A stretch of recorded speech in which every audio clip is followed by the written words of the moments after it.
Are you gaining or losing? We're gaining. How do you mean? How do you? We're gaining.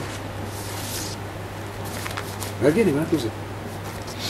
This is David Kirkpatrick from the New York Times reporting from Tripoli.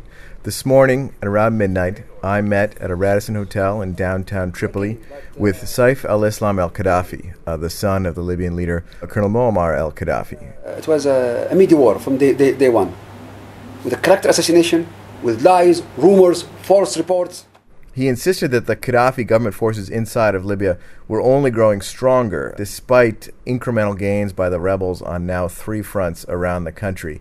He said that a faction of Islamists within the rebels who have been challenging his family's rule has contacted him because they realized they could not rule without the Qaddafis. You really think that they will be willing to make an agreement with you and your father for some kind of power sharing in the future?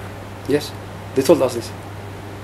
And they told us. It was hard to gauge how credible his comments were. I later called the Libyan Islamist leader who he identified as his counterparty in these talks, and he said nothing of the kind. We have no agreement with Saif al-Islam or Colonel Qaddafi. We only ask that they leave the country. Soon we're gonna announce the deal. Saif al-Islam al-Qaddafi has long been considered his father's heir apparent and chosen successor. The Qaddafi government has started to build a kind of personality cult around Saif al-Islam, a kind of mini version of the adoration around his father. At the same time, he's been a singular figure in Libyan life and possibly also in the Middle East because he has stood for liberalization and westernization within Libya. He associated himself with efforts to liberalize both the economy and political life here, to open up public discussion, to move towards a constitution, and to increase free enterprise. His comments this morning seem to bring that full circle. He seemed to be opposed to the West and inviting Islamic radicals into power, or that's what he said he was doing. They have one condition. They said, we don't want a constitution in Libya.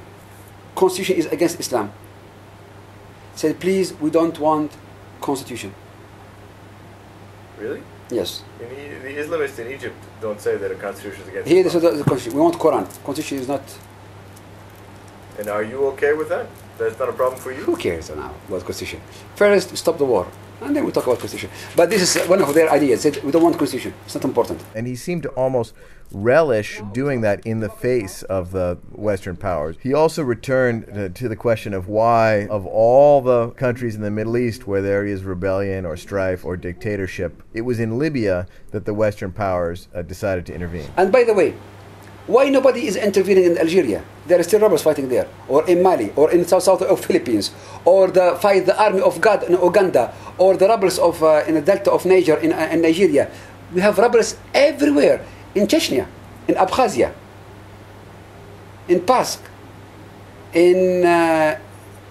but because Libya is very sexy, Libya is very nice. Libya is small country, small population, a lot of cash, a lot of oil. So it's a very delicious piece of cake. Thank you, my friend. Thank you. I appreciate you taking